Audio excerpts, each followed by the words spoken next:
Hello friends, welcome to my new video. दोस्तों, आज इस वीडियो में हम लोग सॉइल का फ्री स्वेलिंग इंडेक्स टेस्ट करेंगे।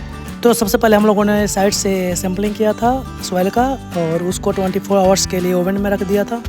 24 आवर्स बाद हम लोगों ने निकाला है सैंपल को और ये ओवन डाइट सैंपल है। इसी सैंपल से हम लोग सॉइल के सारे टेस्ट करेंगे। तो सबसे पहले अभी हम लोग टेस्ट कर रहे हैं फ्री स्वेलिंग इंडेक्स टेस्ट, और ये जो आई स्ट्रिप दिख रहा है ये है 425 माइक्रोन का। तो चलिए अब टेस्ट स्टार्ट करते हैं। सबसे पहले हम लोग सैंपल को 425 माइक्रोन के सिप से सीविंग करेंगे। उसके बाद जो सिप से पास होगा उसी सैंपल से हम लोग टेस्ट करेंगे। फ्री स्वेलिंग इंडेक्स टेस्ट के लिए हम लोग IS 2720 पार्ट 40 यूज करते हैं। इस कोड में इस टेस्ट के प्रोसीजर और फार्मूला बताया गया है, आप स्टडी कर सकते हैं। और इसके बाद भी अगर कोई डाउट होता है तो आप कमेंट करें, मैं रिप्लाई करूँगा आपको। केवल इसी टेस्ट के बारे में नहीं, अगर आप सिविल इंजीनियर हो और कंस्ट्रक्शन से रिलेटेड कोई भी डाउट आता है, स्पेशली अगर आप क्वालिटी कंट्रोल इंजीनियर हो, तो आप ज़रूर कमेंट करें, मैं रिप्लाई करूंगा आपको।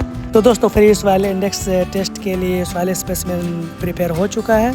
तो अब हम लोग टेस्ट स्टार्ट करते हैं एज पर IS 2720 पार्ट 40। सबसे पहले हम लोग दो जगह 10 ग्राम का सैंपल वेट करेंगे।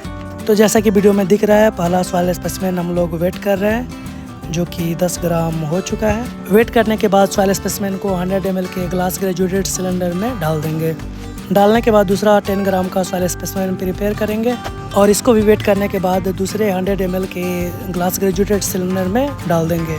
दोनों 10 ग्राम के सॉइल स्पेसिमेन सिलेंडर में डालने के बाद एक सिलेंडर को हम लोग डिस्टिल वाटर से भर देंगे और दूसरे सिलेंडर को केरोसिन से।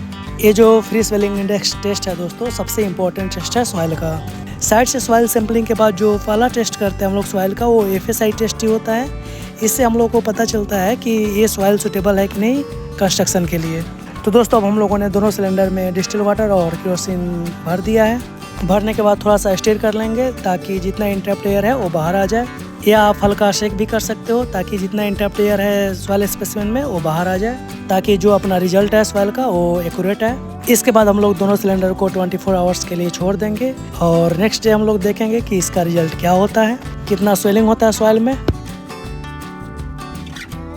तो दोस्तों, सिलेंडर को रखे 24 आवर्स हो चुके हैं। अब हम लोग इसका रीडिंग मेजर करेंगे और देखते हैं कि कितना % स्वेलिंग हुआ है सॉइल में।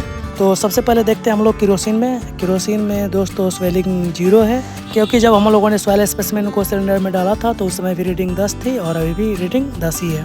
अब हम लोग दूसरे सिलेंडर को चेक करेंगे जिस सॉइल स्पेसिमेन में हम लोगों ने डिस्टिल वाटर डाला था। तो जैसा कि आप लोगों को दिख रहा होगा दोस्तों, इसकी रीडिंग 11 है, यानी सॉइल स्पेसिमेन डिस्टिल वाटर के साथ स्वेलिंग आया है। मेनली इस टेस्ट का पर्पस स्वेलिंग इंडेक्स फाइंड करना होता है। इसकी जो लिमिट होती है वो 50% होती है एज पर मोर्थ स्पेसिफिकेशन। मोर्थ के सेक्शन 300 और सेक्शन 900 में इसका वैल्यू दिया हुआ है, आप स्टडी कर सकते हैं। FSI फाइंड करने का फॉर्मूला मैंने लिख दिया है और इसका कैलकुलेशन भी मैंने कर दिया है। अगर इसके बाद भी कोई डाउट होता है तो आप पूछ सकते हैं। Thank you.